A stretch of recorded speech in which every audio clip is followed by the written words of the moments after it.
মিষ্টি মুখ হয়ে গেল, এইবার বিয়ের কথা।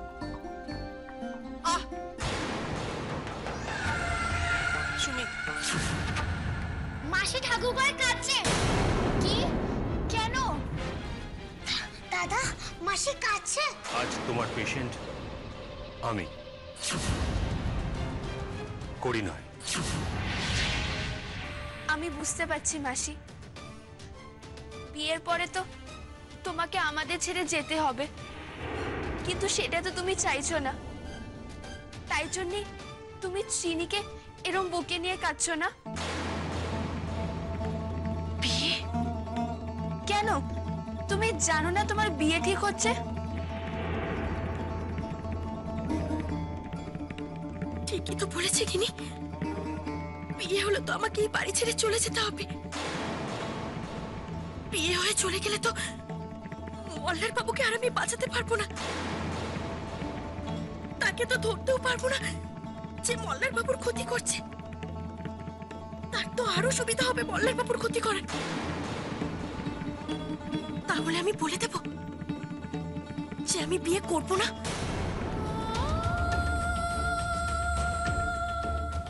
কিন্তু যাই করি না কেন, ক্ষতি তো করছি আমি।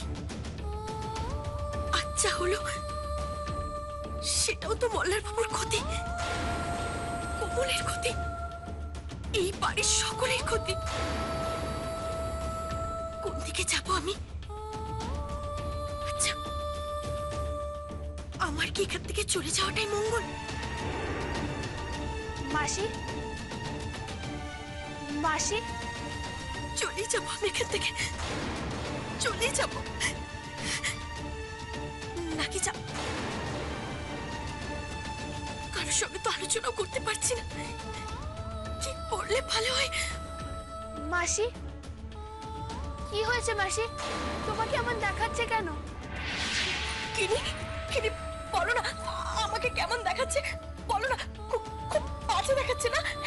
খুব বাজে দেখাচ্ছে, যেমন যেমন পাপীদের দেখায়।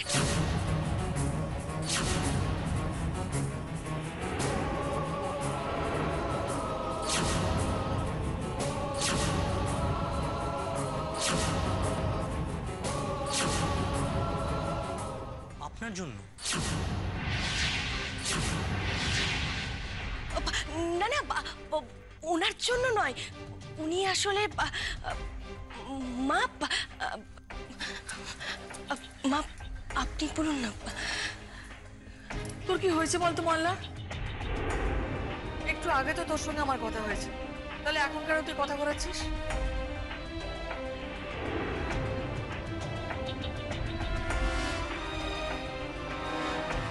কমল নিশ্চয়ই ওনাকে কিছু বুঝিয়েছে যাতে উনি বিয়ের কথা না তোলেন। মল্লার মা, আমি সকালে তো এই কথাটাও বলেছিলাম যে আমার শরীরটা ভালো নেই, তাই আমি শুভঙ্করকে ডাকবো।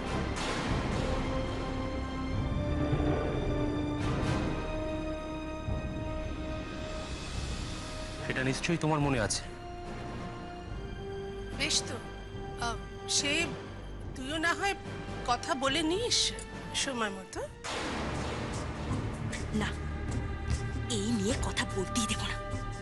তার থেকে কোমলকে ডেকে আনি, কোমলের সঙ্গে ওনার বিয়ের ব্যবস্থা করি।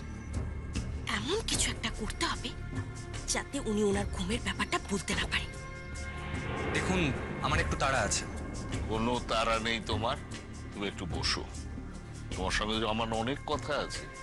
মল্লার বাবা, মল্লার, মল্লার, তুই তুই কেন এরকম করছিস? ওটা যে কোথায় গেল, যাই দেখে আসি তো কোথায়। শুভঙ্করকে কথাটা বলে দেখ না।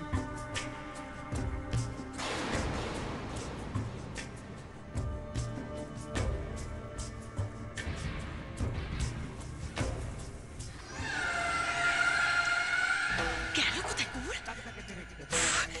নিচে চাই, নিচে পাচ্ছি না। কোথায় গেল না কোমলটা?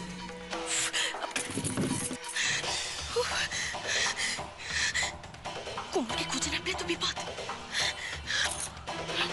যেভাবে হোক কোমলকে খুঁজে খুঁজে বার করে ওদের সামনে নিয়ে গিয়ে বিষয়টাকে আমাকে অন্যদিকে ঘুরিয়ে দিতে হবে, যাতে মল্লার সে ঘুমের কথা তুলতে না পারে। কোমলকে ওদের সামনে নিয়ে গেলেই বিয়ের কথা উঠবে, আর বিয়ের কথা উঠলেই ঝামেলা লেগে যাবে। ব্যাস, ঝামেলা লেগে গেলেই আসল বিষয়টা ধামা চাপা পড়ে যাবে। কিন্তু কোমলটা গেল কোথায়?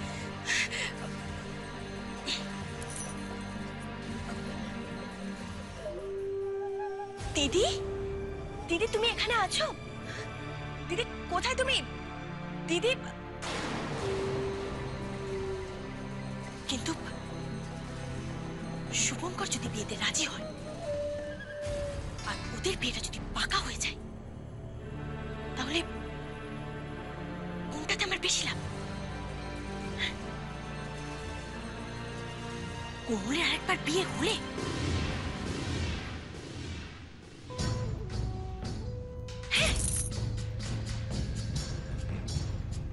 কোমলের যদি আরেকবার বিয়ে হয়, সেটাতে তোমার লাভ বেশি। একবার যদি কোমলের সঙ্গে শুভঙ্করের বিয়েটা হয়ে যায়, তাহলে ব্যাস, এই বাড়ি থেকে কোমল চিরকালের মতো বিদায় নেবে। তারপর শুভঙ্কর কোমলের যতই স্মৃতি ফিরিয়ে আনুক না কেন, যেভাবেই সুস্থ করে তুলুক না কেন, ইটস টু লেট। স্মৃতি ফিরলেও আর কিচ্ছু করার থাকবে না। আর ডক্টর শুভঙ্কর, তুমি নিজে এটা ভেবে চলে মরবে যে তুমি যাকে বিয়ে করেছ সে অন্য কারো স্ত্রী।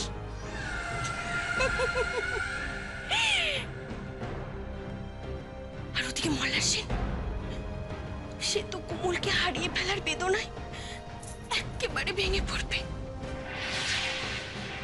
আর তারপর আমার সব বিপদ কেটে যাবে। না, মল্লার সেন যাই করুক না কেন, শুভঙ্কর আর কোমলের বিয়ে আমি ব্যবস্থা করব। তারপর আমি রান্না খারাপই করি আর এই শাড়ি ছেড়ে সালোয়ার কামিজ পরি, ওই বুড়ো বুড়িগুলোর কোনো আপত্তি আমার কাছে ধপে টিকবে না। আর একবার যদি আমার কাছে আপত্তি দেখাতে আসে, তখন আমি নিজ মূর্তি ধারণ করব। কিন্তু কোমলটা যে গেল কোথায়? না, আগে কোমলকে খুঁজে বের করি, তারপর বাকি প্ল্যানটা সাজাবো।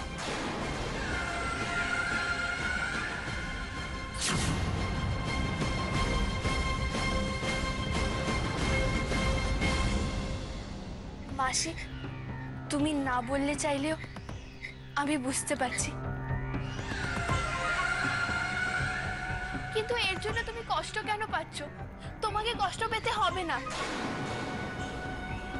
তুমি যদি বিয়ে করতে না চাও, কেউ তোমাকে জোর করবে না, কেউ না, বাবাও না, আমি আটকাবো।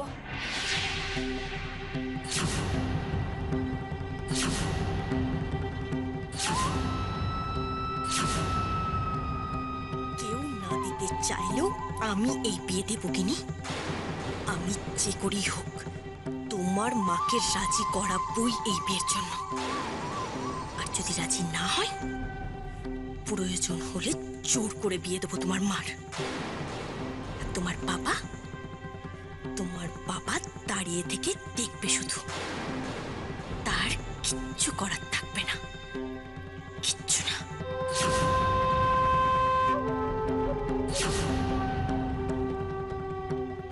চুপ করে দাঁড়িয়ে আছিস কেন?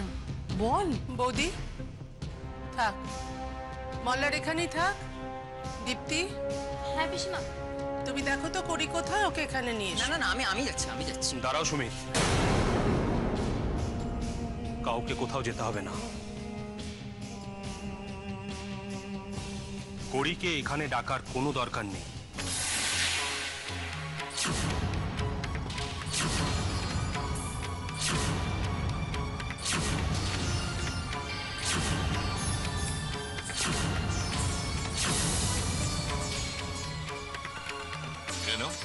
ডাকবে না কেন?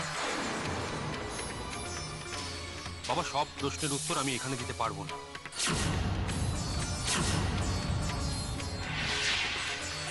দেখুন, আমার না ঠিক ভালো লাগছে না, আমার কিরম একটা অস্বস্তি হচ্ছে। আমি বরং তাহলে না না বাবা, তুমি বসো বসো। মলা মলা, চল। এটা কি করছিস মলা? কি করছিস? হঠাৎ তোর মতটা বদলে গেল কেন? নাটক যে ক্রমে জমে উঠেছে, এবার একটা হাততালি। কি হচ্ছে কি? Control control. মা, আমি কোনো মত বদলাইনি। মত বদলাসনি?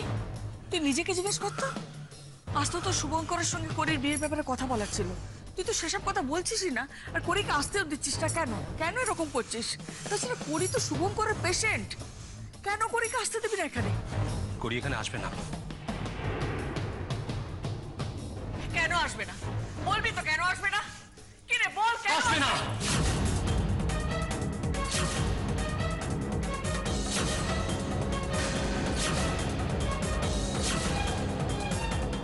করি এখানে আসবে না।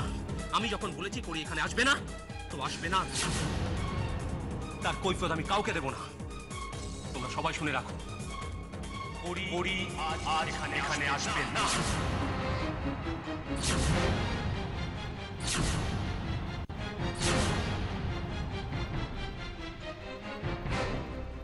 কিন্তু মল্লাদা, এটা আপনি কি বলছেন? করিকে তো এখানে শুভঙ্করের কাছে আসতেই হবে, কেন ও না এলে। চুপ! আর একটাও কথা নয় সুমিত, একদম চুপ করে দাঁড়িয়ে থাকবে ওখানে।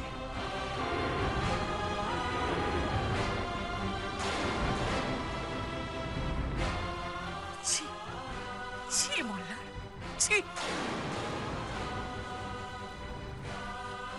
বৌদি,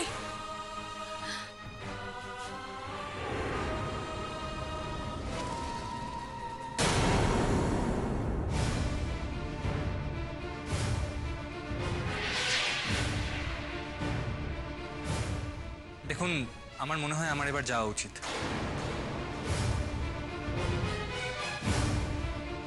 নায়ক এক্সিট নিলে কি করে হবে? নাটক তো সবে শুরু। করিকেও তো দেখছি না, গেল কোথায় ও? হ্যাঁ, ও কি ব্যাক স্টেজে পরের দৃশ্যের জন্য প্রস্তুতি নিচ্ছে নাকি?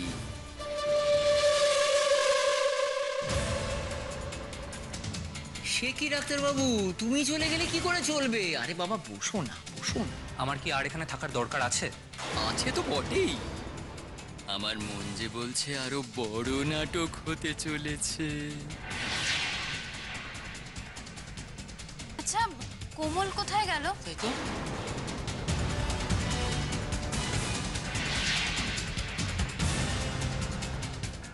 আমি তো বলছি মাসি, আমি বাবাকে বলবো যে তোমার বিয়ে ওই ডক্টরের সাথে না দিতে।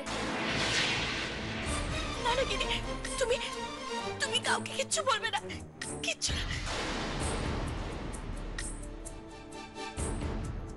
কেন মাসি? তুমি তো বিয়ে করতে চাইছো না। কে বললো চাই না?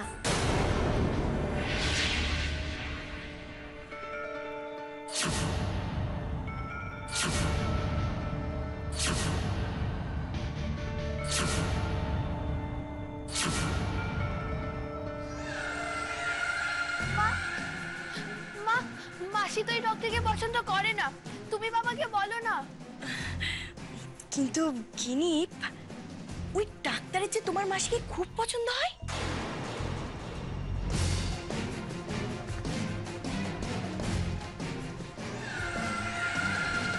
এতটাই পছন্দ করে যে ডাক্তারবাবু নিজের বিয়ের কথা বলতে নিজেই এখানে চলে এসেছে। চলো দিদি, তোমার হবু স্বামী তোমাকে বাইরে ডাকছে, তোমাকে একবার দেখবে বলে বাইরে অপেক্ষা করছে। চলো।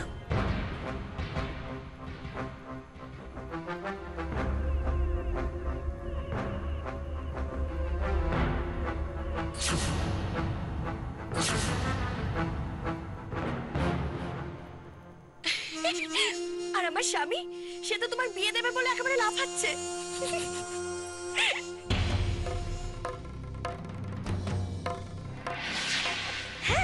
বিশ্বাস করো উনিও তোমার জন্য বাইরে অপেক্ষা করছে। তুমি গেলেই তোমাদের বিয়ের কথা পাকা করবে।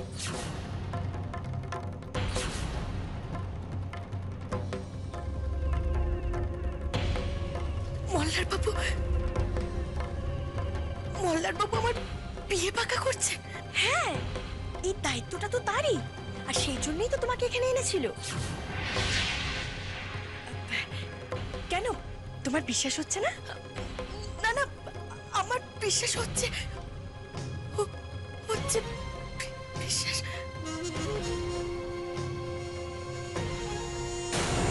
ছি, ছি, আমি এখানে থেকে মল্লার বাবুর ব্যাপারে লোভী হয়ে উঠেছি, অথচ মল্লার বাবু উনি এত ভালো যে উনি ওনার দায়িত্ব পালন করছেন আমার বিয়ের ব্যবস্থা করে। না না, আমারও উচিত ওনার ইচ্ছের সম্মান করা।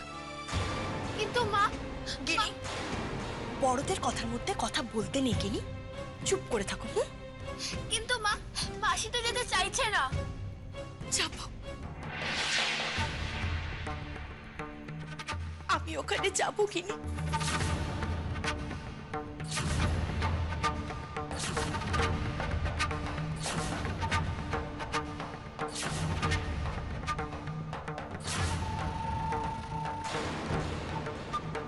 দিদি, তুমি এই বিয়েতে রাজি তো? মল্লার বাবু যা চাইছেন তাই হবে। কি হলো দিদি? মল্লার বাবু চান যে আমার বিয়ে হোক। হ্যাঁ, উনি তো চাইছেন এই বিয়ে হোক।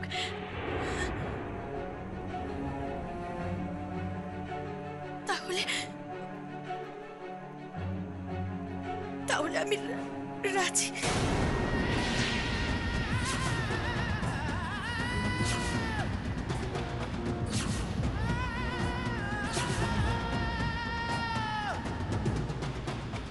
ও মা, দিদি তুমি এই কথাটা সবার সামনে গিয়ে বলবে তো?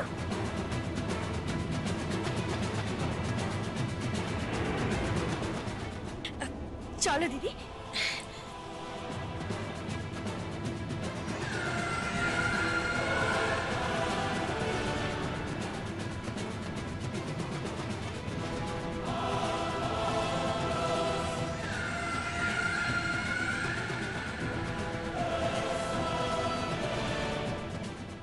মা,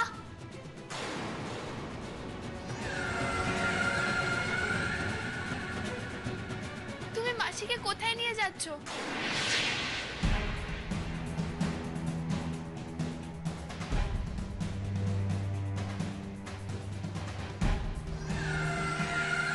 কি শুভ কাছে একদম পিছু রাখতে নেই।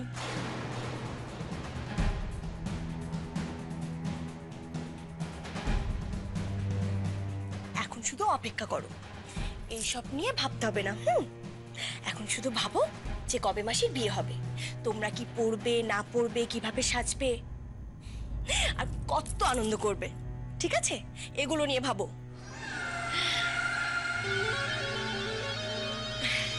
চল। মাসি রাজি হলো কেন? এই তো মাসি কাঁদছিল ওখানে যাবে না বলে। সত্যি তো, কোমল কোথায় গেল দেখছি না হঠাৎ। ও করিকে নিশ্চয়ই ডাকতে গেছে। ডাক্তারবাবু বসুন বসুন, আর একটু বসুন, করিকে ডাকতে গেছে। না, তার আর কোনো দরকার নেই। আমি বরং মাসিমাকে ডেকে হ্যাঁ হ্যাঁ, প্লিজ, অনেক হয়েছে। আমার মনে হচ্ছে এখন আমি হয়তো অসময়ে এসে পড়েছি, কিছুটা অপমানিত বোধ করছি। বাড়িতে ডেকে নিয়ে এসে এইভাবে, যাক, আমি আর কাউকে দোষ দিতে চাই না, কারণ দোষটা বোধহয় আমারই। এই বাড়িতে প্রথম ঢোকার সময় করির বোন যখন আমায় বাধা দিয়েছিল, তখনই আমার উচিত ছিল এই বাড়ি থেকে চলে যাওয়া।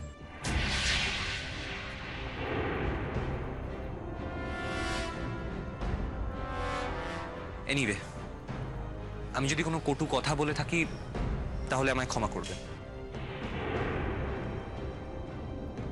আসলে ভেতর থেকে ওইভাবে বেরিয়ে এসেছিল বলে আমি বলে ফেললাম। ডাক্তার, তুমি যখন বাড়িতে ঢুকছিলে তখন কোমল তোমায় এক্স্যাক্টলি কি বলেছিল বলো তো? মেশমশাই, আমি এই নিয়ে আর কোনো কথা বাড়াতে চাই না। আমি আসছি। দাঁড়ান শুভঙ্কর বাবু,